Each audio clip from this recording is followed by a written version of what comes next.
그래서 선생님 일본 그 번역 예. 하나 보죠. 예, 일본에 비해서 관심이 굉장히 많아가 일본 책도 많이 보고 그 책 보면 일본 사람의 마음을 좀 알 수가 있어요. 알 수가 있어요.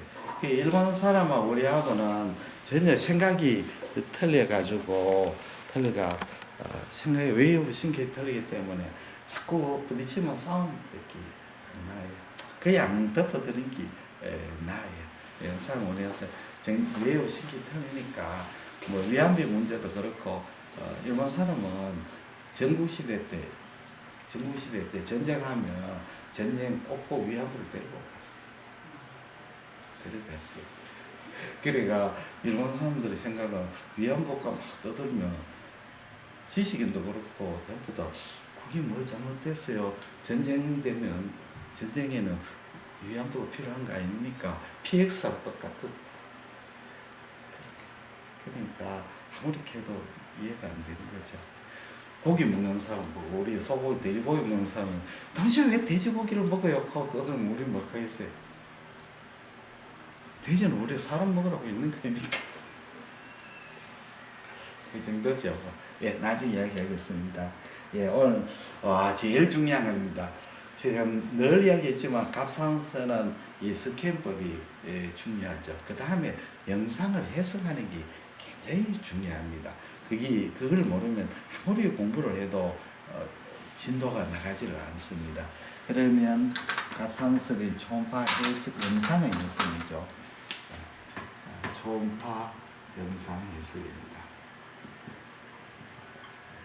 굉장히 이걸 아셔야만이 공부를 할 수가 있습니다. 자, 우리 초음파는 우리 이제 여기 뿔부에서 이렇게 몸으로 이제 들어가게 되죠. 들어가게 되면 첫째는 투과해버리는 경우가 있죠. 물인 경우에는 초음파가 물질을 통과해버리죠. 그러니까 반사가 안 되고 투과를 해버리면 초음파에서 돌아오는 게 없기 때문에 무에코로 보이겠죠. 그 다음에 초음파가 스키아라든지 강한 반사체에 부딪히면 여기 와가지고 반사를 해버리죠. 강한 반사. 이 강한 반사입니다. 이래 되면 강에코가 나옵니다. 강에코가 나오죠. 그 다음에는 초음파가 쭉 가면서 산란하고 옆으로 퍼지는 거죠. 흡수가 일어나죠. 산란하고 흡수가 일어나는 거죠. 그러면서 일부는 반사되고 일부는 통과되죠.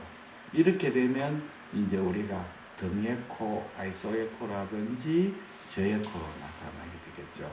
그러니까 결국은 초음파의 영상은 이 초음파 빔이 얼마나 들어가가지고 얼마나 돌아오는 거죠. 많이 들어오면 하얗게 나오고 하나도 안 들어오면 새까맣게 나오는 거죠. 그걸 이제 보고 우리가 초음파를 하는 거죠. 그러면 이제 우리가 초음파에서는 강에코, 고에코, 그 다음에 무에코, 저에코, 등에코 이렇게 이제 나눴습니다. 물론 이제 책에 따라서 강에코, 고에코를 같이 쓰는 개념이 있습니다. 강에코라 하면 고에코 중에서 후방 음영을 동반하는 걸 이제 강에코라고 합니다. 근데 뭐 같이 쓰는 데도 많습니다. 그러면 이제 각각의 에코에 대해서 설명을 드리겠습니다. 첫째는 강에코, 스트롱 에코라고 하기도 합니다. 예, 강에코는 우리가 대표적인 것이 스케아가 됩니다. 스케아. 칼시케이션이죠. 스케아 물질이 이렇게 있으면 초음파가 딱 부딪힙니다. 부딪히면 스케아는 강하게 반사를 하죠. 그러나 일부는 통과합니다. 일부는 통과하지만 대부분이 이제 반사를 하게 되죠. 그렇게 되면 뒤쪽에 그림자, 음영이 섀도우를 생깁니다. 그러니까 우리가 리버에 골스톤이 아니고 헤파틱 칼시피케이션이라든지 미네랄스톤이라든지 이런 거는 강한 칼시피케이션 때문에 강한 음영을 만들어내죠. 그래서 반사가 대부분 반사가 되고 일부 통과합니다. 일부 이렇게 하죠. 그리고 후방 음영을 통과합니다. 다음에 우리가 강력콜은 공기입니다. 공기, 에어. 자, 공기. 자, 요걸 조금 이해를 해야 됩니다. 자, 우리가 초음파에서 자연계에서 초음파를 쓰는 동물은 두 가지가 있죠. 박쥐하고 돌고래. 어서 오십시오. 박쥐하고 돌고래는 초음파를 쓰는데 초음파가 틀립니다. 박쥐가 쓰는 초음파하고 돌고래가 쓰는 초음파하고 사람이 의료용에 쓰는 초음파하고 전혀 틀립니다. 자, 돌고래가 쓰는 초음파는 주파수가 낮습니다. 주파수가 낮습니다.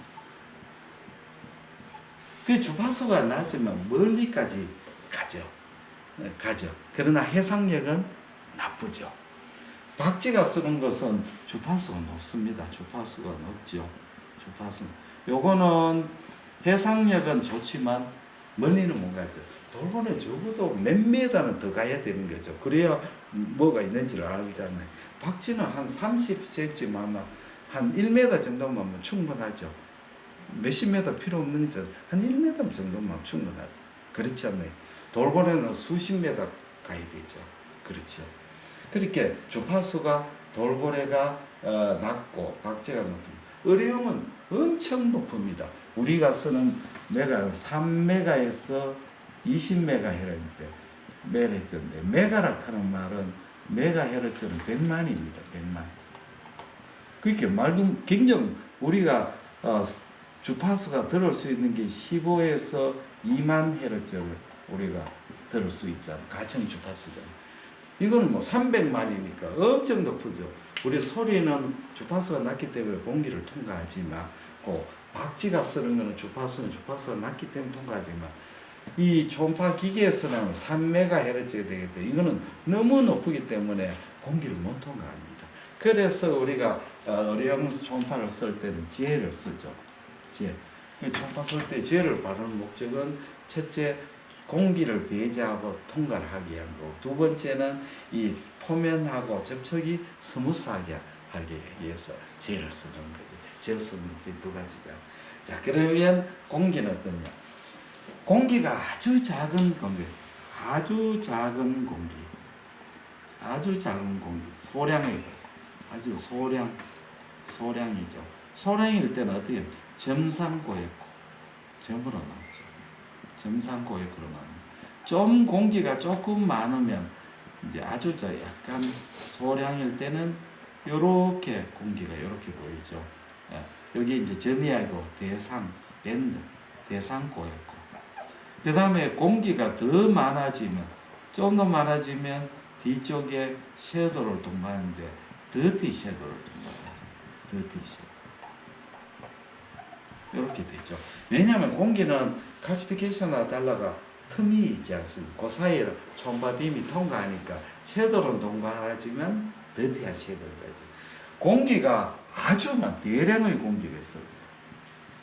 대량의 공기가 위내나 장에 있을 때는 이렇게 공기가 나오고 또 이렇게 나는 리버브레이션 아티팩트, 반향의산을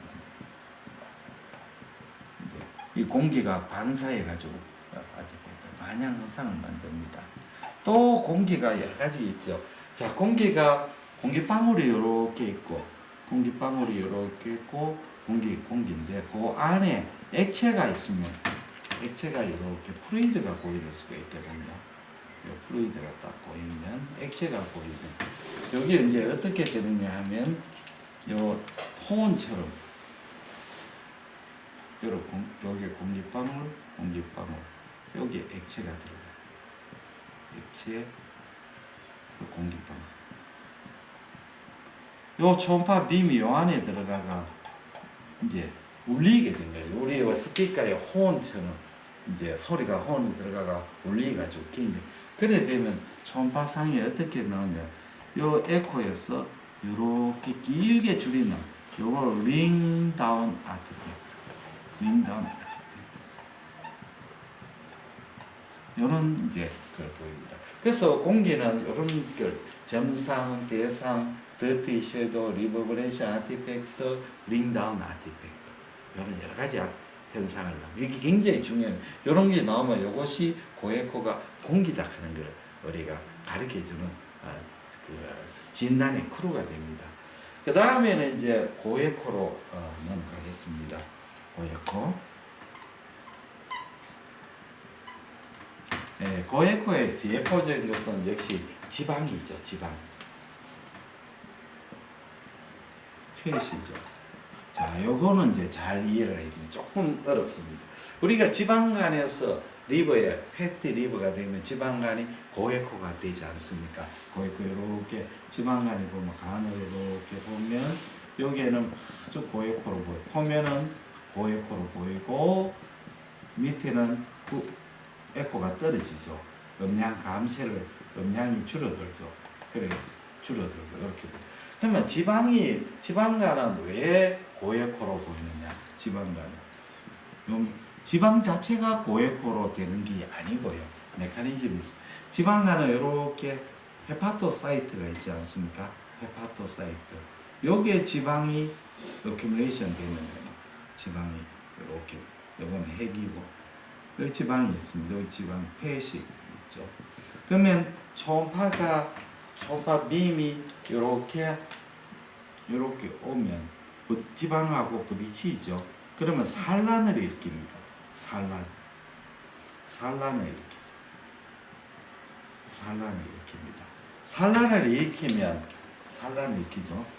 산란을 일으키고 산란파가 부딪혀 가지고 다시 돌아옵니다. 산란파의 반사입니다. 산란파가 자 그렇게 폐시에 초음파빔이 부딪히면 산란을 일으킨대요. 산란파가 부딪혀가 이것이 위로 올라오는 거죠. 그렇죠. 그러면 그 말은 뭐냐면 지방간에서 오는 요 점의 고에코 지방 하나를 나타내는 게 아니고 여러 지방에 부딪히는 산란파의 서메이션 합이 되는 거죠. 무슨 뜻인지 이해가 됐죠? 지방 하나가 아니고 여러 지방에 부딪혀가 산란된 게 부딪혀가 거기 모여가 올라옵니다. 그러면 이렇게 산란파가 반사가 되려면 두 가지 조건이 있어야 돼요. 첫째는 요 폐하고 폐 사이의 간격이 초음파 빔에 이게 산란파도 크게 길지는 않았잖아요. 아주 짧잖아요. 짧기 때문에 여기 부딪혀도 이만큼만 떨어져 보면 부딪힐 수가 없잖아요. 짧은 간격이 있어야 되는 거죠. 그렇죠? 그 다음에 두 번째는 중간에 매개되는 물질이 있어야 돼요. 그래야 산란파하고 중간에 매개되는 물질하고 서메이션 될 수가 있는 거예요. 이렇게 쭉 말하자면 이 지방의 간격이 좁아야 돼요. 간격이 좁고 중간에 매개 물질이 있어야 돼요. 매개 물질이 있어야만이 이게 올라올 수 있어요. 두 가지 조건. 그런데 지방간은 두 가지 조건이 되죠. 왜냐하면 요 폐 주위에 헤파토사이트 주위에 베슬도 있고 또 파이브러스 티슈도 있고 다 있잖아요. 여러 가지. 그러니까 여기 조건. 왜 그러냐? 우리가 책을 읽어보면 이제 지방은 무조건 고에코인데 반드시 그렇지 않거든요. 서브큐타니스 피하 지방, 피부 밑에 피하 지방을 보면 피하 지방 고에코가 아니에요. 이렇게 피하 지방인데 셉툼이 이렇게 보이고 저에코예요. 요거는 이제 페트 지방 안에 있는 셉툼이 오히려 고에코. 이상하다. 지방은 고에코로 보이는데 왜 이렇게 되는 거예요? 좀 이상하죠. 요거는 병리학적으로 보면 어떻소? only 팻만 보시면 돼요. 전부 팻이죠. 팻이고 셉툼 쪽에 파이브로티슈 조금 있다. 그러니까 초음파 빔이 산란을 해가 서메이션 되가 올라올 수가 없는 거죠. 그렇죠. 서메이션이 안 되는 거예요. 무슨 뜻인지 이해가. 그렇게 피하 지방은 저에코입니다. 이제 이해가 됐죠? 자, 피아제방은 저에코다.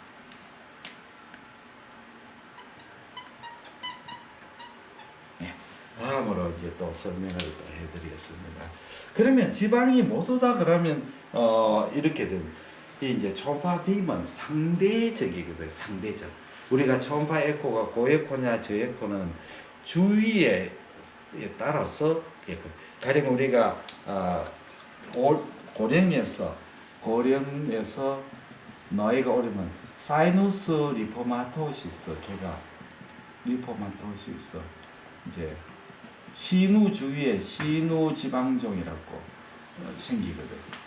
그러면 신우 지방종은 우리 콩팥을 보면 콩팥을 이렇게 키드니가 이렇게 있으면 콩팥에 이렇게 여기 신우고 요거는 신배고 있죠. 신우 주위에는 뭐가 있습니까?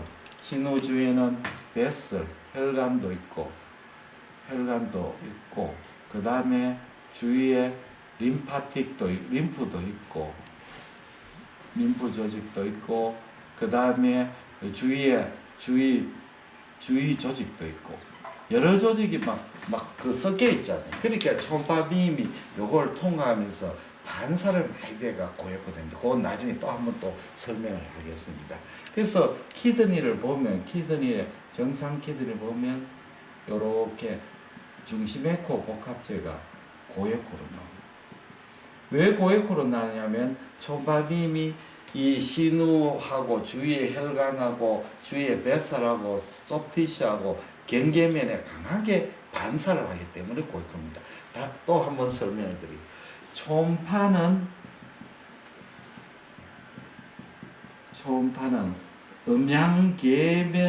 음양 임피던스 차이가 많은 물질을 통과할 때 반사를 합니다. 차이가 심한 물질을 통과할 때는 반사를 해요. 통과시 반사. 그렇게 우리 물질은 그 초음파에 전달력이 다 있습니다. 그러니까 공기는 어떻고 물은 어떻고 소프트티슈는 어떻고 폐스 다 있거든요. 그 초음파가 통과하는 그 속도가 정해져 있거든요. 근데 초음파 빔이 그게 차이가 많은 물질하고 부딪힐 때는 강하게 반사를 해요. 그러니까 물질 자체가 석회처럼 공기랑 반사하는 것도 있지만 강한 반사가 아니어도 두 개의 음양 계면의 차이가 많을 때는 반사를 하는 겁니다. 조금 이따 그런 게 있다 그러면 아시고 또 넘어가겠습니다. 그런데 요 주위에 신우 주위에 팻이 생기면 중심에코 복합체 주위에 오히려 팻은 고에코가 아니고 저에코가 되거든요. 왜냐하면 이 음양의 계면에 의해서 강한 고에코에 비해서 팻은 상대적으로 적은 에코이기 때문에 그렇습니다. 쉽게 생각하면 우리나라 올림픽에서 단체 육상의 제일 하이라이트가 남자 400m 계주 아닙니까? 그렇죠. 올림픽 꽃이잖아요. 육상의 꽃이죠. 근데 미국이 세계 최고인데 미국 국가대표 선수 4명 중 1명을 우리나라 국가대표 선수로 집어넣으면 어떤 일이 생길까요? 예선 탈락하겠죠. 뻔하잖아요. 예선 탈락이죠. 그렇지 않나요? 예선 탈락이 뭐 메달은 그냥 예선도 못 나가죠. 다른 나이가 잘 때 우리가 다 추월 다 당해보니까 안 되는 거죠. 그러니까 팻이 에코가 높지만 상대적으로 다른 중심 에코 복합체에서 상대적으로 낮은 거죠. 이렇게 되는 거죠. 예, 조금 이따 또 한번 더 진행하겠습니다. 그 다음에 우리가 이제 콜레스테롤입니다. 콜레스테롤.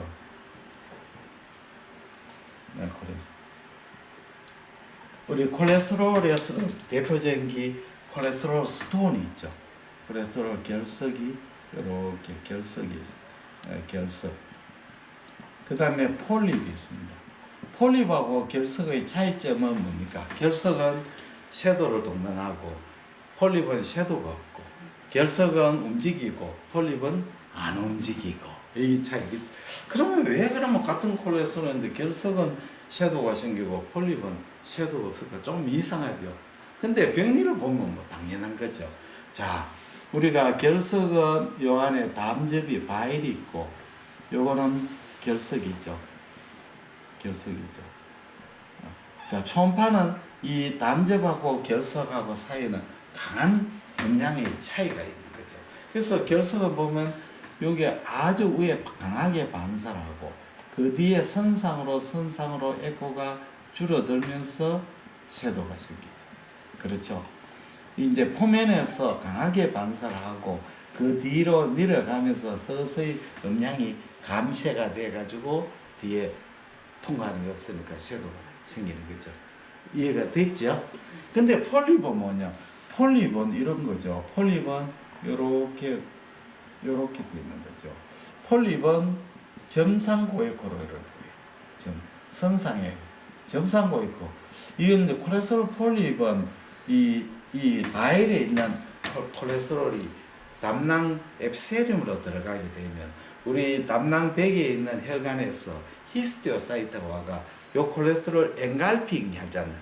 그렇죠? 엔갈핑가 이게 자라가지고 안으로 돌출해 있는 거죠. 그래서 콜레스테롤 폴립 말고 그냥 담낭백에 콜레스테롤이 아주 폴립까지는 안 되고 아주 작은 콜레스테롤 침착이 되면 담낭백에 콜레스테롤 침착이 되면 폴립은 아니고 요 뒤에 코메텔 에코가 보여요. 그래서 혹은 안 보이는데 코메텔 에코가 보이면 요거는 뭘 뜻하느냐 하면 여기에 담낭백에 콜레스테롤이 침착이 됐구나. 그렇게 담낭백이 요렇게 있는데 되게 여기에 콜레스테롤이 침착이 되는 거예요. 여기에 콜레스테롤이 딱 아주 폴립 정도는 안 되는 거죠. 돌출은. 그러면 침착이 되면 초음파 빔이 여기에 콜레스테롤 안에 여기에 들어가 가지고 초음파 빔이 여기에 들어가 여기에서 리버브레이션을 이렇게 해가지고 코메텔 에코 만드는 거죠. 그래서 이런 폴립은 아니라도 코메텔 에코 보이면 여기에 콜레스테롤이 침착되고 여기 이제 더 커지면 폴립이 되는 거죠. 여기 더 진보돼가 요렇게 되면 폴립이 되는 거죠. 근데 여기에는 보면 히스테오사이트가 있고 히스테오사이트 안에 콜레스테롤이 침착이 돼요. 콜레스테롤을 가진 히스테오사이트. 그렇죠. 그러면 초음파 빔이 콜레스테롤하고 부딪혀 가지고 산란을 일으키면서 반사대가 위로 올라오는 거예요. 그래서 여기 점상 고에코로 보이죠.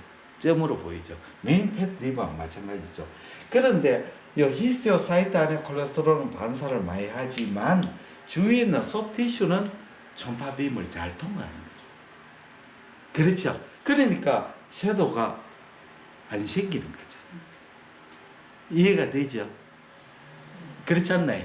저 코미테이라고요. 그 링다운 하고는 틀리죠. 요거는 콜레스테롤이 들어가 가지고 있는 거고, 요거는 링다운은 에어 안에 있는 프리드. 예, 그건 또 조금 더 어렵습니다. 물리학적으로 나중에 또 설명해 드릴게요. 그래서 이렇게 되는 겁니다. 그 메커니즘은 물리학으로 설명을 좀 해야 됩니다. 다음에는 그렇게 콜레스테롤에 폴립은 스톡이 있는데 스톡이 아주 가늘기 때문에 보이지를 않습니다. 그래서 콜레스테롤 폴립은 자세히 보면 좀 내강에 떠 있는 느낌이 들거든요. 사실은 떠 있는 게 아니고 스토크로 연결되는데 스토크가 너무 가느니까 보이지 않는 거죠. 이해가 되셨죠? 예. 그 다음에 고에코가 뭐냐면 고에코는 섬유결합 조직입니다. 섬유결합. 파이브러스 티슈죠. 파이브러스 티슈는 이제 고에코로 나올 수가 많습니다. 예를 들자면 우리 제포적으로 간내 단간 중에서 페리페랄 말초 간내 단간. 간내 단간암이 생기면 단간에서 생기가 주위 조직으로 주위로 침전할 수밖에 없고 간내당가 1mm밖에 안 되니까 암이 생기면 안으로 내각이 자랄기 건더기 별로 없죠. 주위로 침전하게 되죠. 그렇게 침전을 하게 되면 초음파상에서 이렇게 보이고 페리페랄 바일 닥터가 당간 확장이 보이고 당간 확장이 보이고 간내 당감하는 고에코로 보이는데 대체로 이제 고에코로 보이는 게 파이브로 티슈가 굉장히 많죠. 당간암은 특징적으로 세포 성분은 적고 파이브로 티슈가 굉장히 많습니다. 굉장히 세포보다는 파이브로 티슈 그리고 혈관이 적고 예 그렇습니다. 그래서 고에코를 보이는데 자 그러면 섬유결합 조직은 모두 다 고에코로 보이냐? 그렇지도 않아요. 대표적인 것은 보면 췌장암이죠.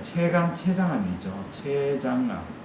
우리가 췌장암만 가지고 나중에 또 설명을 하겠습니다만 췌장암의 대부분은 췌간에서 생기는 췌간암이죠.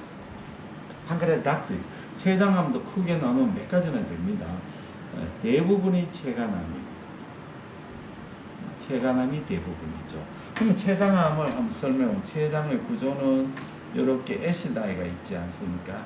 애시나이가 이렇게 있고 애시나이 있고 애시나이에서 판크레 닥트가 스몰 판크레 닥트가 좌측하고 합쳐져가 나중에 메인 판크레 닥트 여기 메인 판크레 닥트가 되고 이 주위에는 뭐가 있습니까? 랑그한스 아일랜드 인슐린하고 글루카곤의 엔도크라인 글랜드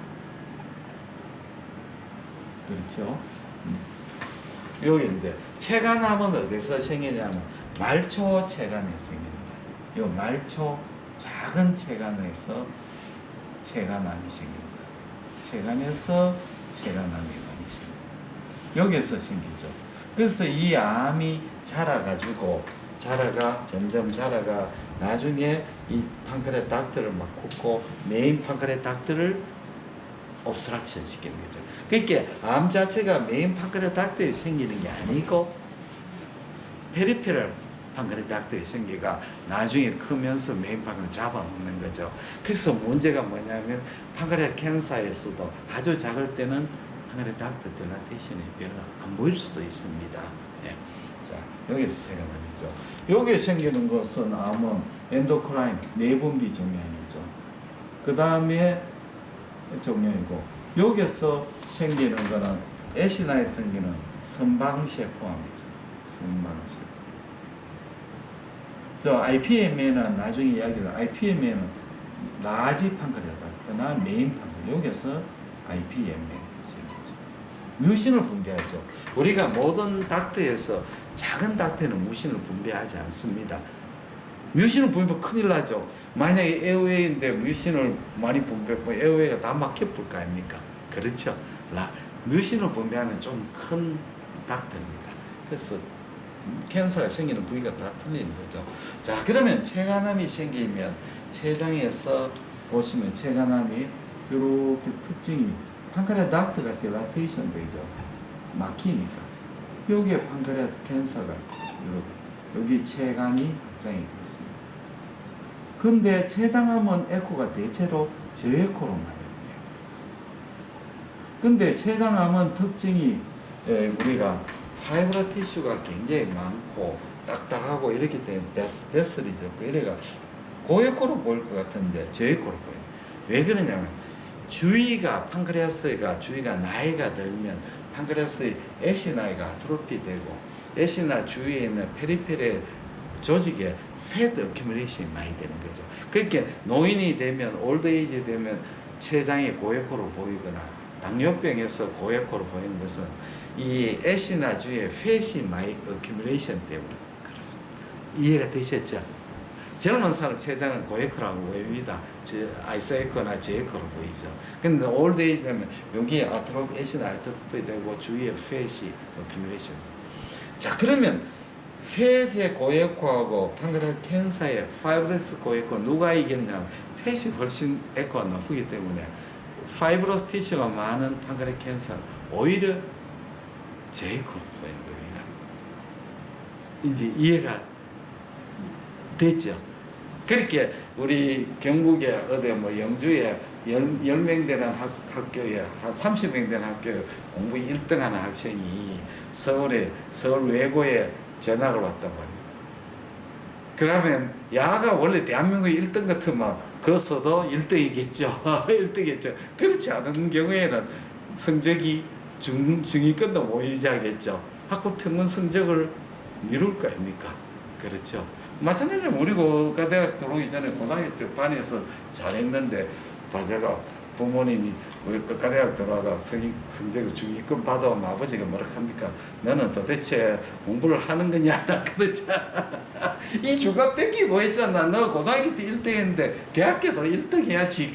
근데 그게 상대적이니까. 다른 사람도 열심히 하는데 뭐 상대가 그렇게 무슨 뜻인지 이해가 됐죠. 예, 굉장히 중요하죠. 자, 그 다음에는 뭐가 있느냐 하면 섬유결합 다음에 그거 콜로이드입니다. 콜로이드. 우리 이제 사이로이드 보면 사이로이드 이렇게 보이죠. 사이로이드 이렇게 베슬, 이소파구스, 여기 머슬이 이렇게 있고, 사이로이드는 갑상선은 고액으로 보이죠. 갑상선은 고액으로 보이고, 자, 혈관은 어떻게 되겠습니까? 무액으로 보이는 거죠. 무액호. 그 다음에 근육은 저액호로 보입니다. 근육은 나중에 설명하겠습니다. 근육은 굉장히 치밀하기 때문에 초음파가 이 근육은 균질한 조직이고 반사물질이 없고 이렇게 잘 통과하죠. 근육은 저액호입니다. 그러면 갑상선은 왜 모액호로 보이느냐? 갑상선은 병리학적으로 보면 폴리클로 구성되어 있죠. 요 폴리클이 이렇게 폴리클이 있고, 요 안에 콜로이드가 있고, 여기 폴리클 앱세리움이 있죠. 그러면 초음파 빔이 이 갑상선을 통과하면서 앱세리움과 콜로이드는 굉장히 강한 반사체가 되고, 콜로이드 자체도 아주 강한 반사를 일으켜. 그래서 갑상선이 고액호로 보이는 거죠. 그렇죠? 예. 그런데 갑상선에 암이 생기면 어떻게 되느냐? 자, 여기서 암이 생겼습니다. 생기가 이렇게 자라고 주위를 막 파먹어 들어가죠. 이렇게 들어가면 갑상선 암이 생기면 암세포가 막 증식을 막 에코가 우회되겠습니까? 저에코가 되는 거죠. 이제 갑상선 앱세륨이 막 중식되고 호모지니어스하게 증식이 되면 초음파빔이 잘 통과하게 되는 거죠.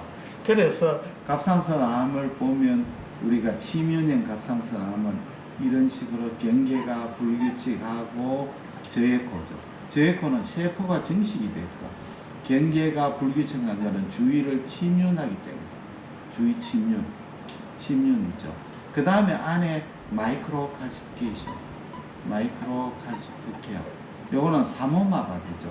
나중에 유도암에 설명을 하겠습니다. 유도암에는 보면 삼호마바디라고 이렇게 주위를 칼시피케이션이죠. 스키하고 스키 세포가 디저네이션 돼가 세포 주위에 이렇게 라미네이트드 칼시피케이션이 되고, 여기 세포 핵이죠. 핵인데 세포 핵입니다. 그 퇴화된 세포가 핵이 돼가 세포 핵이 되고 주위에 스키아가 둘러싼 세포 핵이고 네이티드 칼시피케이션 스키아가 둘러싼. 그래서 여기 마이크로 칼시피케이션 보이죠. 그 다음에 형태가 톨러된 와이드, 길쭉하게 횡단상에서 톨러된 와이드. 요거는 치뮤냉 갑상선 암입니다. 치뮤냉 유두암이죠. 이건 나중에 또 갑상선 시간에 한 번 더 강의하겠습니다.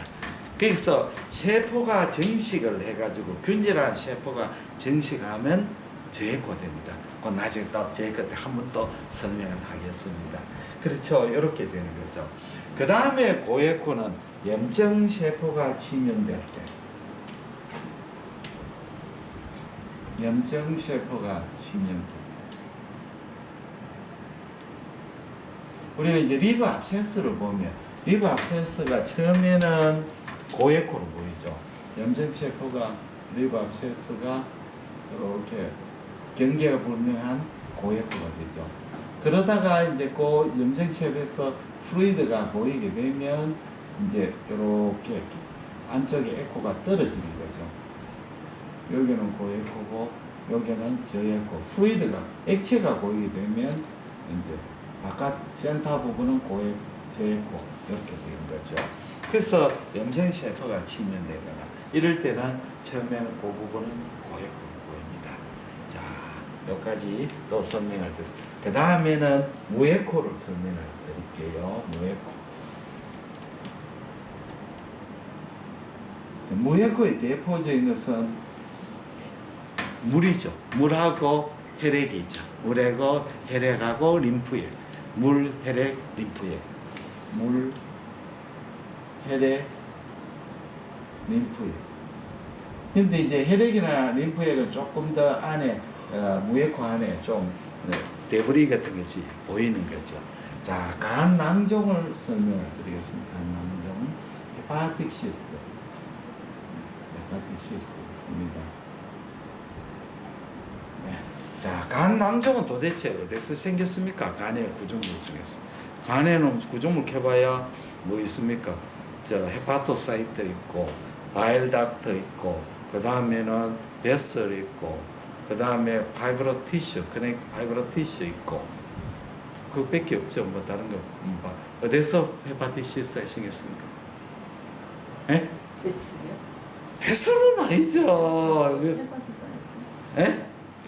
바일닥트 생겨. 바일닥트가 딜라테이션 되는 거죠. 바일닥트가 딜라테이션 되면서 안에 물이 고이는 거죠. 그러면, 왜 바일닥트가 딜라테이션이냐?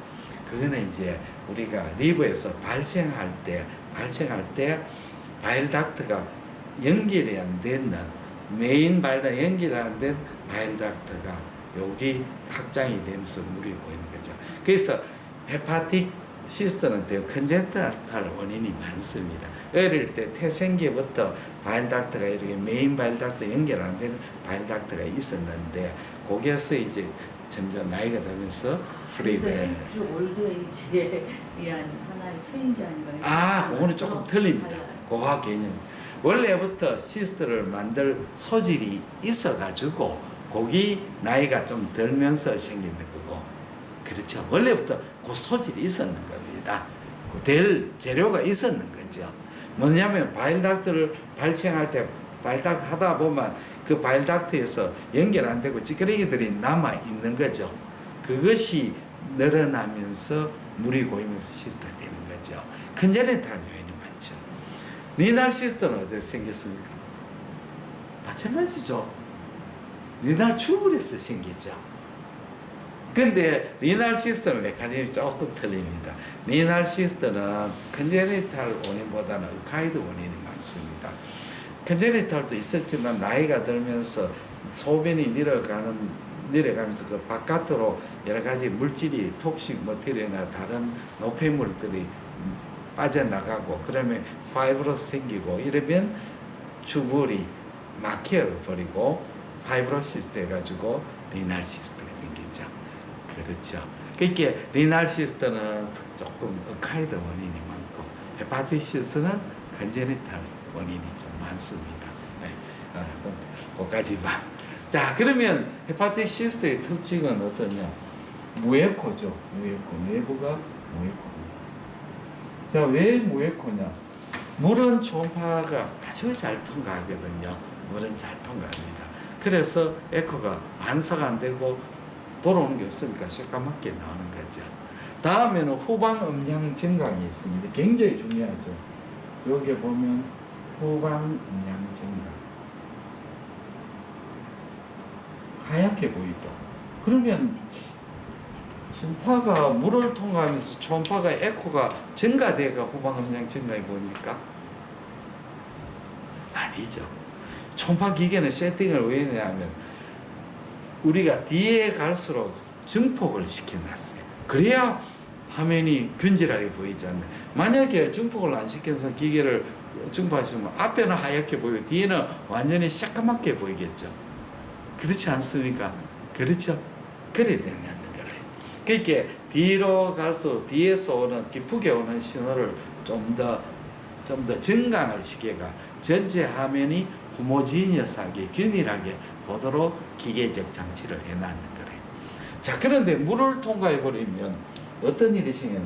요 초음파 빔이 다른 데는 통과하면서 초음파가 산란도 되고 흡수도 되고 반사도 일으키니까 내려갈수록 감쇄를 일으키잖아요. 근데 여기는 감쇄가 없이 그냥 통과하니까 플러스 점수를 더 많이 받는 거죠. 쉽게 말하면 우리 의과대학 다닐 때 시험을 쳤단 말이에요. 시험을 쳤는데 60점이 1등이고 꼴찌가 한 30점을 땄다. 그러면 교수님이 40점을 더해가 100점, 70점 되잖아요. 불행한 사태가 생길 수가 있습니다. 1등이 90점 따고 꼴찌가 40점 따면 10점, 100점, 50점 안정도가 제시돼야 되겠죠. 이렇게 되어버립니다. 불행한 사태가 일어납니다. 그렇게 이제 감쇄가 안 돼가지고 뒤에 플러스 점수를 많이 받으니까 후방음량 증가. 이게 굉장히 중요한 소견입니다. 나중에 다음에는 자 이제 진짜 중요합니다. 초음파를 보면 여기가 고에코로 보입니다. 고에코로. 자 여기도 고에코. 시스트의 경계면에 전방 경뱅 후뱅이가 고에코로.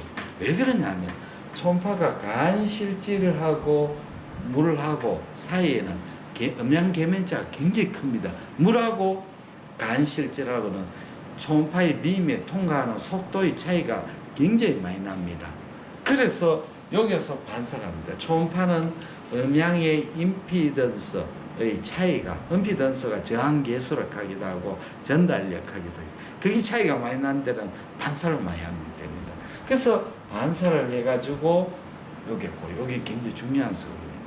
자, 그 다음에 또 요거는 간낭종은 앱세리움으로 나타내는 트루 시스터죠. 나중에 또 이야기합니다. 슈도 시스터하고 트루 시스터의 차이점은 뭡니까?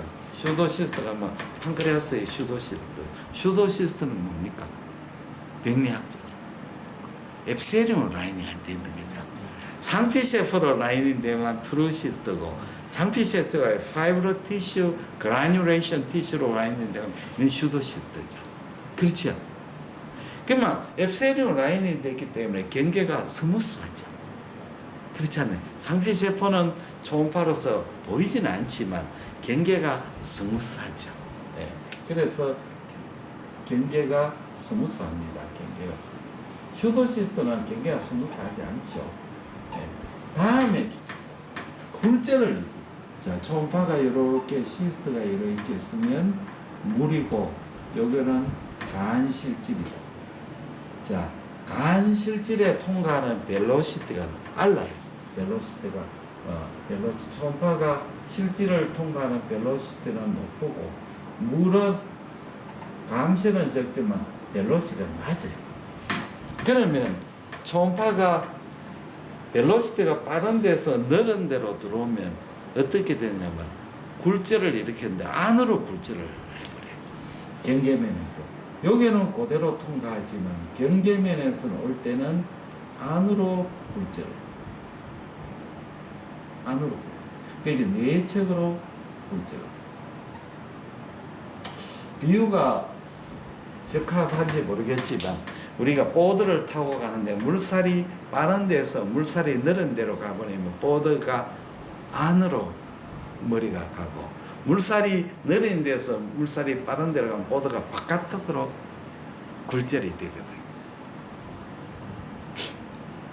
이해가 되시죠? 그래서 뭐가 생기냐면 여기 라테랄 섀도우가 생깁니다. 여기 굴절이 되니까 초음파 빔이 후 측방 음량을 그렇죠. 그러면 다시 한번 설명하겠습니다. 자, 이 중에 헤파틱 시스터는 경계가 스무스하고 내부가 무에코고 후방 음량 증강을 동반하고 초음파 빔이 안으로 굴절해가 라테랄 섀도우를 만든다. 자, 우리가 이제 헤파티시스가 하고 감별이 어려운 게 HCC죠. HCC. 간에 네이버 시로스 HCC가 생기는데 HCC가 한 작을 때는 CT를 찍어도 애매한 경우가 굉장히 많아요. 왜냐하면 CT가 하고 좀 나중에 이야기하겠습니다만 스몰 HCC인 경우, 스몰 HCC는 2cm 미만 있죠. 이런 HCC인 경우에는 초음파에서 저해코로 보이는 경우가 있습니다. 왜 그러면 스몰 HCC에는 저해코로 보이냐면 이제 우리가 정상 간에 비해서 HCC는 간 세포의 밀도가 높겠습니까? 낮겠습니까? 그렇죠, 높으죠. 당연하죠. 암세포 증식을 했습니다. 어느 정도 높으냐 하면 정상보다는 단위 면적의 4배에서 6배 높습니다. 굉장히 밀집이 되는 거죠. 그 다음에 정상 간은 헤파토사이트만 있는 게 아니고 베설, 그 다음에 파이브 septum, 또 바일 닥트 여러 조직이 섞여 있는데 HCC 되면 only 헤파토사이트만 증식이 되는 거죠. 균질하지 않네. 그렇죠? 균질하지 않네. 균질한 세포가 꽉 차 있으면 초음파 빔이 반사할 게 별로 없잖아요. 그렇게 저해코를. 그러면 HCC가 왜 저해코를 보이냐? 균질한 세포가 밀집되어 있고 또 헤파토사이트 위에 다른 조직이 없으니까 초음파가 통과하면서 반사가 되지 않고 잘 통과해 버리는 거죠. 그래서 저해코 되는 거죠. 이해가 되셨죠? 그 예도 또 있습니다. 예가 3가지 있습니다. 그것도 설명. 첫째는 그런데도 불구하고 고에코 스몰 HCC가 있죠. 이거는 뭐 시험에 늘 나오니까. 첫째, 페이셜 어큐뮬레이션. 팻이 있으면 이거는 뭡니까? 웰 고분화형 HCC죠. 웰 디퍼런시에이티드 HCC는 헤파토사이 안에 팻이 있기 때문에 반사 많이 되는 고에코 되는 거죠. 그 다음에 두 번째는 뭐겠습니까? 사이누소이드가 딜라테이션. 이제 HCC는 사이누소이드가 거의 없어지고 사이누소이드가 없었는데 어떤 HCC는 가끔 보다면 사이누소이드가 딜라테이션. 사이누소이드가 딜라테이션이 되어버리면 이게 사이누소이드 주위에 헤파토사이트하고 사이누소이드하고 어떻게 되겠습니까? 음양계면의 차이가 생기잖아요. 그렇죠. 그 다음에는 슈도 그랜줄라 포메이션. 이게 이제 헤파토사이트가 보통 HCC는 그냥 포도송이처럼 쫙 깔려버리는데 어떻게 하다 보면 이 헤파토사이트가 글랜듈라 스트럭처를 구부러지면서 이렇게 글랜듈라 스트럭처를 하면서 이렇게 꼬부라지고 여기에 바일 닥트가 맹년탄 바일 닥트를 주위로 이렇게 헤파토사이트 이렇게 되면 또 음양 계면을 이루는 거죠. 무슨 조직학적으로 호모지니어스이고 스트럭처가 헤테로지니어스해 버리면 복잡해지면 반사를 하게 되는 거죠. 무슨 뜻인지 이해되겠죠. 근데 대부분 이거라. 이 두 개는 드물어요. 여기 제일 많다 하는 겁니다.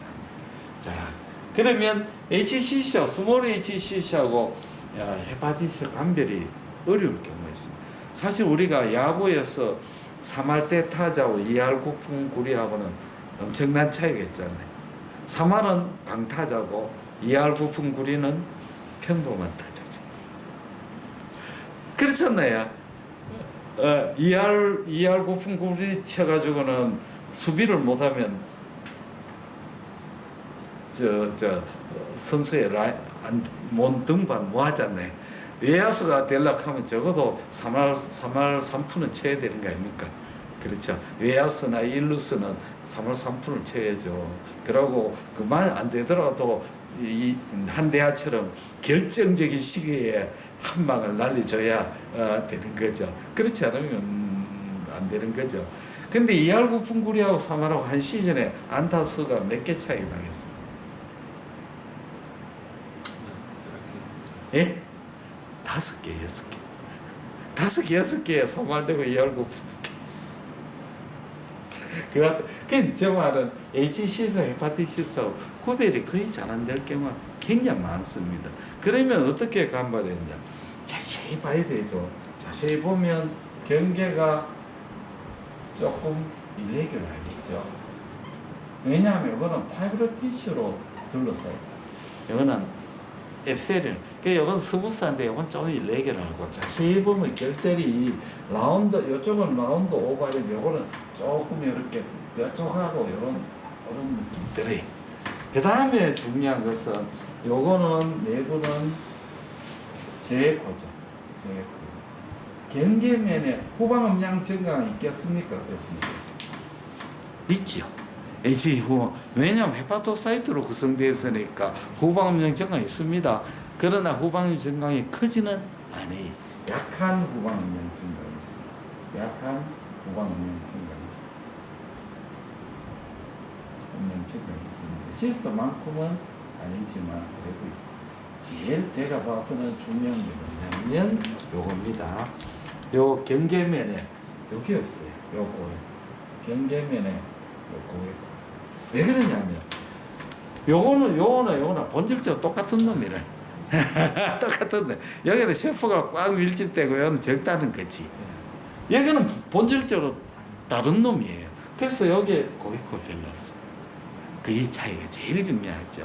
그 다음에는 우리가 HCC가 커지면 이제 어느 정도 커지면 라테랄 섀도우를 동반하는데 라테랄 섀도우는 HCC가 커지면 2cm 이상 커져야 되는데 라테랄 섀도우는 바깥쪽으로 굴절합니다. 예, 이렇게 와가 이렇게 굴절. 그래서 외측으로 굴절합니다. 속도가 빨라요. 그렇죠. 속도가 빠르. 여기에서 올 때는 느린데 와서 속도가 빠르게 바깥으로. 라테랄 섀도우가 물은 안으로, 이제 결절은 바깥으로. 속도가 빠릅니다. 네. 이제 이해가 다 됐죠. 재밌죠. 자, 위에 겁니다. 그 다음에는 이제 제에코, 무에코, 제에코를 하겠습니다. 제에코가 우리 몸에서 저에코로 나오는 정상 저에코 조직은 근육이죠. 정상 저에코 조직은 근육입니다. 근육은 저에코. 근육은 왜 그러냐? 머슬 하나밖에 없잖아요. 그러고 치밀하죠. 댄스하게 있거든요. 초음파가 머슬을 통과하면서 반사를 일으키고 할 기 별로 없죠. 잘 통과하죠. 근육이죠. 자, 그러나 이제 우리 몸에서 이상으로 나오는 것은 제에코는 어떠한 조직이든지 물이 고이면 인플레메이션이 되면 됩니다. 물이 채이면 에코가 제에코가 되죠. 그렇지 않습니까? 정상 조직 물이 채면 물은 무에코 되는데 다이루시드 되어버리죠. 그렇죠. 인플레메이션에 의해서 프루이드가 고이면 정상 조직은 제에코로 되죠. 그래서 저에코로 되는 메커니즘은 정상 조직이 저에코로 되는 경우는 아이소에코나 고혈증 첫째는 뭡니까? 염증에서 물이 채 프루이드가 그 다음에는 두 번째는 뭐 아까 이야기한 세포의 증식이죠. 세포의 증식이 되면 저에코가 나오잖아요. 그래서 암은 대체로 저에코로 나오고 어큐트 염증이 되면 저에코로 나오는 거죠. 근데 초음파는 물을 찾아내는 데는 아주 예민하거든요. 공기한테 걸리면 꼼짝을 못 하는데 물 찾아내는 데는 귀신입니다. 그래서 담낭벽이나 뭐 소화관벽이나 인플레메이션 생기가 에데마토스 체인 되면 에코가 떨어지는 걸 찾아내는 데는 아주 초음파가 탁월한 능력을 가지고 있죠. 그렇죠. 제이커죠. 그 다음에는 아이소 에코입니다. 아이소 에코. 이게 참 골치 아픕니다. 등에코. 우리가 초음파하고 CT하고는 차이점은 초음파는 우리가 초음파의 음파의 그 대조도 들어가서 임피던스 차이에 의한 그 반사에 의한 그걸 에코로 병변을 찾는 거죠. 엑스레이는 아니죠. 엑스레이는 엑스레이 빔이 투과도에 의한 차이로 보는 거죠. 그게 전혀 틀리죠. 그래서 가끔 이런 일이 있습니다. 우리가 CT를 리버 시로시스 환자들 이제 LCA 환자들 또는 뭐 크론 헤파타이티스 팔로 가다가 결절이 보이거든. 결절이 한 1cm에서 2cm 되는 노즐이 보인단 말이야. 그래서 CT를 떡 찍어 보내면 CT에서는 결절이 안 보인다 하거든. 초음파는 보이는데 CT는 안 보여요. 왜냐하면 그게 영상을 만드는 메커니즘이 틀리기 때문에 그런 것입니다. 반대인 경우도 있어요. 우리가 해망조마, 좀 이따 해망조 이야기, 해망조마는 고에코로 또 보이는데 CT를 쭉 찍었어요. 찍으면 나는 한 개밖에 안 보이는데 CT를 찍으면 여러 개 보여요. 나는 S2에 한 개만 봤는데 영상에서는 S4도 있고 S5, S7도 있다. 그래서 그걸 딱 보고 그 위치 아무리 찾아도 안 보여. 그거는 왜냐하면 해망점 안에 플라드 필링 스테이트는 이거에 따라서 안 보일 수가 있거든요. 그러다가 또 보인다 다음에 보였다 안 보였다 이런 겁니다.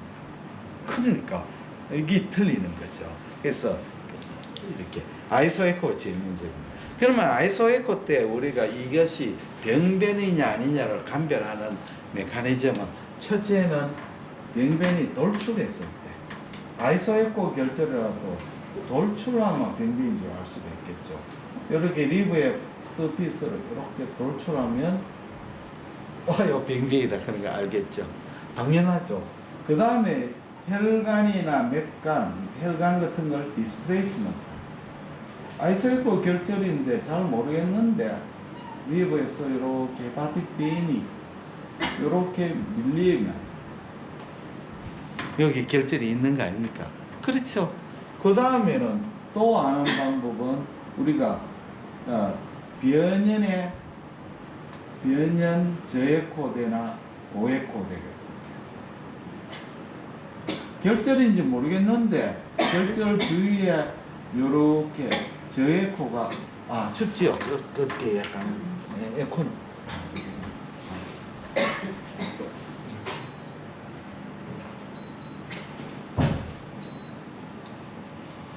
이렇게 변연을 아는 아이소에코인데 변연이 저에코가 되면 여기 또는 변연이 고에코구나. 변연이 또 이렇게 고에코구나. 이렇게 되면 이것이 결절인가를 알 수가 있는 거죠. 아는 아이소에코. 그러면 여기 변연 저에코, 변연 고에코 굉장히 중요한 메커니즘입니다. 요거 이제 우리가 HCC 때 우리가 이제 그 결절형 HCC 때 변연이 저에코대로 보이죠. 그거는 메커니즘이 뭐냐면 HCC가 증식하면서 팽창하면서 주위 조직을 컴프레션하죠. 그러면 주위 조직을 컴프레션하면 주위 조직에 파이브로시스, 콜라겐 티슈가 생깁니다. 그래서 에코가 저에코로 보이는데 파이브로 티슈는 고에코인데 왜 그러면 저에코냐? 주위의 간실질이 파이브로시스가 워낙 심해가 변연 저에코들은 상대적으로 저에코가 됩니다. 그러니까 이 주위에 컴프레션된 조직에 파이브로시 생기지만 주위의 간실질은 LC는 파이브로시가 심하고 패시 어큐뮬레이션 됐기 때문에 에코가 높기 때문에 상대 평가에서 저에코가 되는 거죠. 그래서 이 HCC의 헬로인 경우에는 우리가 이 헬로는 있다는 것은 이 종양이 슬로우 그로잉 했다는 거예요. 래피드 그로잉 하면 헬로고 뭐고 생길 수도 없는 거죠. 그렇죠. 슬로우 그로잉 해야 돼요. 자, 그런데 우리가 감별할 질환 중에 메타스의 캔서, 전이성 간암 캔서인 경우에는 벌스 아이 사인 또는 벌스 아이 사인을 가기도 하고 또는 뭐 무슨 사인을 가나 타겟 사인 이거는 그럼 도대체 어떻게 생기느냐? 이거는 메커니즘이 조금 틀립니다. 일반. 자, 우리가 어떤 HCC가 리버에 능 캔서가 메타스에 왔단 말이에요. 이 캔서가 커져버립니다. 커지게 되면 증식을 래피드 그로잉 하게 됩니다. 어떤 일이 생기냐면 요거는 증식된 암세포니까 요거는 저에코입니다. 요건 원래 저에코였고 내부는 코아귤레이션 네크로스 응고개사를 일으키면 응고개사는 고에코가 돼요. 또는 이렇게 될 수도 있죠. 응고개사 안에 요거는 응고개사고 안에 리케팩션 이렇게 에카개사를 하면 뭡니까? 요거는 무에코, 요거는 고에코, 요거는 저에코 이렇게 되는 거죠. 결국은 메타세 캔사에서 이런 사인나 벌사의 타겟사인 것은 이 종양이 레피드 그로잉한 런 캔서, 브레스트 캔서. 근데 이제 책에는 보면 헬로는 여기 얇고 이거는 벌사에서는 두껍다 이런데 사실 두껍다 얇다가 애매한 개념이거든요. 근데 보면 이제 우리가 결절이 HCC에서 헬로를 만들려고 하면 적어도 종양이 2cm는 넘어야 최소한 2cm는 넘어야 되거든요. 직경이 3cm 정도 돼야 뚜렷하게 나와요. 그러면 종양이 2cm 미만 되는데 헬로가 보인다면 이거는 HCC보다는 메타스틱 캔서죠. 메타스틱 캔서는 2cm 미만이라도 이런 헬로를 만들 수가 있는 거죠. 무슨 뜻인지 이해가 됐죠? 적어도 종양이 2cm 미만인데 페리페럴 헬로가 있다는 것은 이것은 원발성 간암보다는 메타스틱 캔서를 서제시하는 속에 조직가 그렇죠. HCC 헬로 만들면 2cm는 넘어야 돼요. 적어도 3cm 정도 돼야 되니까 그렇죠. 이해가 되셨죠? 너무 당연한 이야기죠. 자, 그 다음에는 우리가 이제 그 다음에는 이런 게 헬로가 없더라도 그 종양의 뜻 보니까 이제 포칼 노듈라 하이퍼플라시아 하는 게 있어요. FNH 우리나라는 굉장히 드문 병인데 서양에는 굉장히 많아요. 이거는 왜 생겼냐면 우리가 이제 정상 리버는 포탈빈하고 헤파틱 아트리에서 브라스프라를 받잖아요. 이게 이제 합쳐져 가지고 사이노소이드로 가는데 간의 페리페리 쪽에 포탈빈이 발달이 안 될 수가 있거든요. 안 될 수가 있거든. 그러면 포탈빈이 발달 안 되면 큰일이죠. 그러면 헤파틱 아트리가 늘어나 가지고 리버의 브라드 플로우를 서플라이하게 되는 거래. 그 뜻은 뭐냐면 정상 리버는 보면 어떻게 되어 있습니까? 정상 리버는 이렇게 사이노소이드가 있고 포탈 에리어가 있죠. 문맥에게 3총사가 있죠. 바일 덕터 그 다음에 여기는 헤파틱 아트리 포탈 베인 요 세 가지 포탈 베인하고 헤파틱 아트리가 피가 합쳐져 가지고 사이노소이드 여기에 헤파토사이트가 한 줄로 이렇게 늘어났고 간세포고 여기 사이노소이드 여기가 센트럴 베인 그렇지 않네. 이렇게 이제 헤파틱 아트리하고 포탈 베인이 합쳐져가 피가 사이노소이드가 FNH가 되면 어떻게 생기냐면 포탈 베인이 없는 거예요. 그렇게 헤파틱 아트리가 늘어나는 거예요. 헤파틱 아트리가 FNH는 헤파틱 아트리가 이렇게 확장이 되고 헤파틱 아트리에서 브라스퍼를 쫙 뿌리는 그러면 헤파틱 아트리를 따라 가지고 헤파토사이트가 이렇게 있는 거죠. 그렇죠. 방사선상.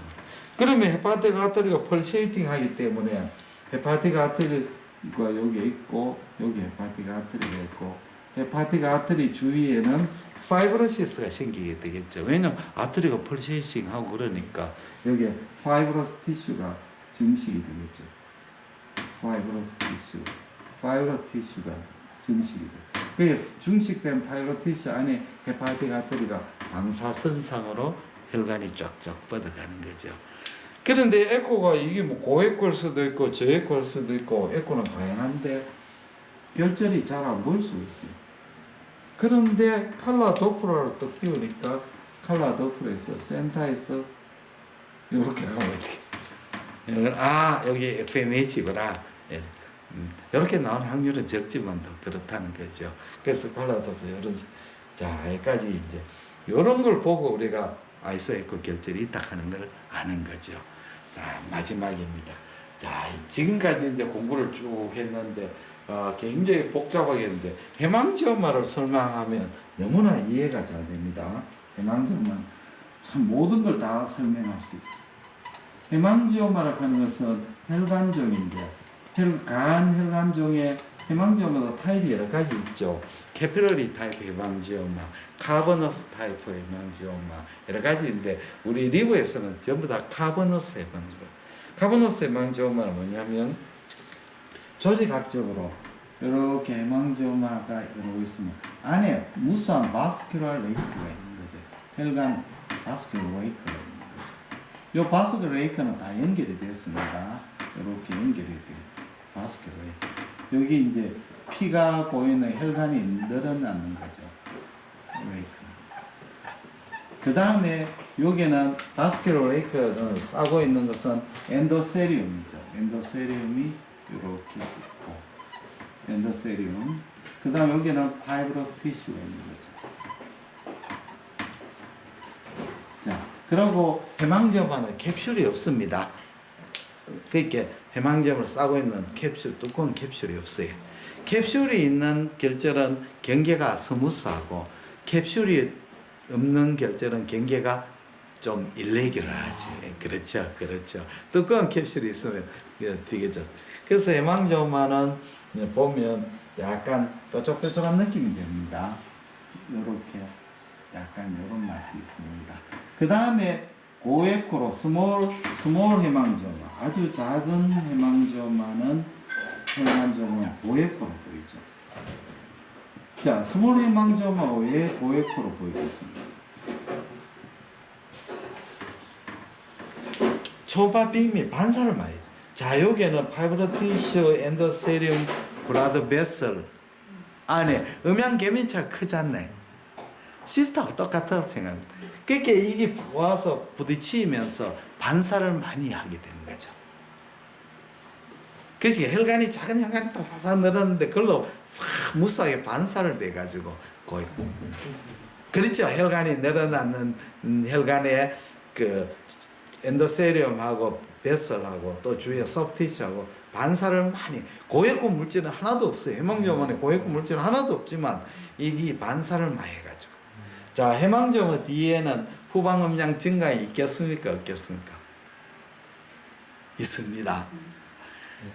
시스트는 뭐 다 당연히 초음파 빔이 어떻게 예시 안 되는데 이것도 본질적으로 시스트하고 똑같은 거 아닙니까? 반사는 많이 하지만 산란 흡수가 별로 안 되지 않나요? 그렇죠? 반사에 돌아온 것도 많지만 초음파가 물질을 통하면서 산란이나 흡수는 별로 안 일어나지 않나요? 물주머니가 모여 있는 거죠. 이해가 되셨죠? 그래서 해망지오마 후방 음량 증가가 있습니다. 후방 음량 증가. 약합니다. 후방 음량 증가가 있습니다. 자, 그러면 다시 한번 설명. 스몰 해망지오마는 경계가 조금 일레귤러하고 이제 고에코고 후방 음량 증강이 약한 후방이 보입니다. 이것은 고에코 물질이 있은 게 아니고 내부에 아주 음양의 임피던스가 다른 헤테로지너스한 조직이에요. 자, 해망지오마가 커지거나 또는 안 커지더라도 내부에 변성을 일으키는 수가 있습니다. 그래서 해망지오마 변성을 일으키면 자, 해망지오마 안에 베스큘러 레이크 이게 커지는 거예요. 커지면 어떻게 되겠습니까? 에코가 떨어지겠습니까? 높아지겠습니까? 그렇죠. 혈관이 작아야 반사인데 혈관이 쭉 늘어지면 시스트 비슷하게 돼요. 그러면 해망지오마 주위에 이게 늘어나면 에코가 떨어지는 거죠. 떨어지죠. 만약에 여기에 출혈을 일으키면 고에코가 되는 거죠. 출혈. 그렇죠. 출혈을 된 고에코. 만약에 석회화된 거면 섀도우. 그런데 해망지오마 보면 큰 해망지오도 이렇게 변연이 고에코로 보여요. 변연 고에코로. 왜 변연 고에코가 되어 보이느냐? 내부는 제에코나 헤테로지너스합니다. 혼합했군요. 요거는 해망지오마 혈관이 이제 변성을 일으켜요. 페리페레는 마이크로바스큘러 스트럭처를 유지하는 거예요. 무슨 말이냐면 혈관의 내강이 센터 부분은 늘어나고 그렇지만 변형 부분은 작은 혈관의 원래 해망점의 그 고바스큘라 스트럭처를 유지하는 거래. 무슨 뜻인지 알겠죠? 그렇게 마진을 고 여기 굉장히 중요한 소견이거든. 해망점화를 시사하는 중요한 소견. 변연의 고에코드. 이해가 됐죠? 출혈은 왜 고에코가? 이제 헤모라지가 처음에 피가 확 쏟아지면 그때는 반사를 많이 가 고에코 됩니다. 피도 물하고 같이 무에코로. 그게 이제 그게 생기죠. 이제 출혈을 하면 피 안에 있는 헤모글로빈하고 여러 개 프로스 그게 응집이 플레트레트하고 응집이 돼가지고 그게 고에코가 되죠. 덩어리가 되니까 피 클로트가 생기니까. 자 그런데 이 마지노 스트롱 에코가 문제가 되는 것이 LC 환자에 되어버리면 뭐가 되겠어요? 리버시로 정상에서는 이렇게 변형 고에코드가 이렇게 보이는데 리버시로스 환자에서는 잘 안 보여요.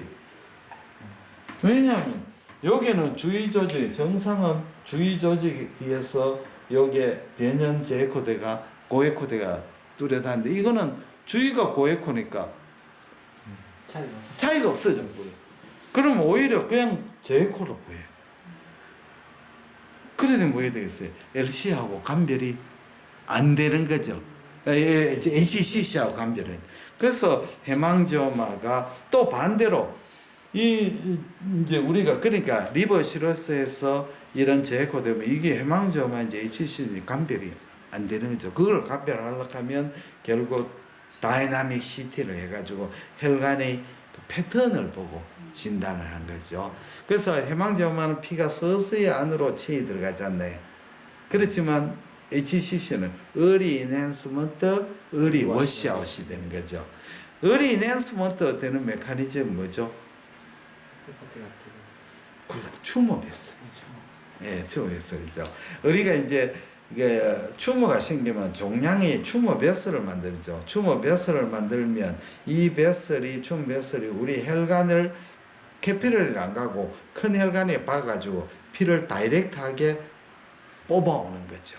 그렇게 수도 물이 오면 계량기 해가지고 다 들어와야 되는데 아예 원간에다 박아하는 거죠. 그렇게 피가 빨리 들어오는 거죠. 다이나믹을 다른 데보다 더 빨리 들어오는 거죠. 워시아웃은 왜 되겠습니까? 어디로 뽑습니까? 우리가 정상 리버는 헤파틱 아트리 포탈 베인가 사이너스레가 센트럴 베인 헤파틱 베인으로 보내잖아요. 그렇지 않나요? HCC가 되어버리면 추모 베슬에서 피를 뽑아 어디로 가면 페리페리에 있는 포탈 베인으로 뽑아보는 거예요. 헤파틱 베인으로 피를 보내는 게 아니고 주위에 포탈 베인으로 보내보는 거예요. 네, 그렇죠. 그러니까 이 헤모다이나믹 스타디가 우리가 이제 옛날에는 리버의 결절을 바이옵시를 했는데 요즘은 거의 CT, MR 가지고 다이나믹 스타디를 보고 이제 진단을 하잖아요. 진단 안 되는 경우에는 바이옵시를 하죠. 그것도 이제 요새는 MRI도 하죠. 웰 디퍼런셜 HCC는 early enhancement, early washout이 잘 안 일어나는 수가 많죠. 왜냐하면 웰 디퍼런셜 HCC는 포탈벤이 아주 살아있는 경우가 많거든요. 그래서 그런 경우에는 우리가 그걸 하죠.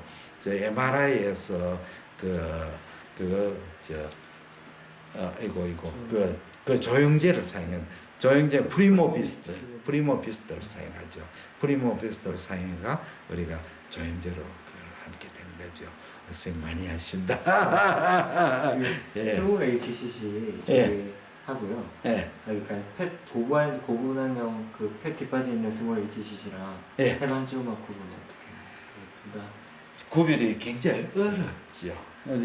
이제 결국은 이제 그 스몰 HCC에다 팻이 들어가 있고 해망점. 결국은 우리가 제일 중요한 건 뭐냐면 언더라인 리버 디지즈가 있느냐가 제일 중요하겠죠. 언더라인 리버 디지즈가 있으면 해망점을 할 수가 없죠. 웰디프레이스시 문제 생각하고 그 다음에 룰아웃 해망점화가 되는 거죠. 만약에 언더라인 리버 디지즈가 없다면 해망점화를 먼저 생각하고 룰아웃 HCC를 생각해요. 그 다음 소견에다가 이제 혈액 검사 이제 알파 페토 프로테인이나 피부과나 여러 가지 보고 또 그래도 애매모호할 때 결국은 다이나미시티나 컨트라스트 그걸 해야죠. 진짜 LC 환자 쏘는 볼 때는 되게 굉장히 진짜 굉장히 신경 쓰이죠. 우리가 LC 환자를 초음파할 때는 제일 중요한 것은 우리가 이제 새로운 결절이 생기느냐, 그 다음에 갑자기 커지는 결절이 생기느냐, 이게 제일 그러면 LC 환자의 그걸 좀 이따 다음 또 설명해 드릴게요. 자, 그러면 이제 강의의 마지막이 다 됐습니다. 우리가 자, 이렇게 이제 우리가 리버를 그 결절을 볼 때 이 결절이 강에코냐 고에코냐 그다음 무에코냐 그다음 아이소에코냐 이걸 이제 우리가 보고 이걸 이제 이베루에이션을 하는 거죠. 이런 기초에서 이베루에이션을 자꾸 하는 연습을 하면 굉장히 점점 재미있어집니다. 예, 첫 번째 강의를 마치겠습니다. 대단히 감사합니다. 10분간 사진 찍어 보십시오.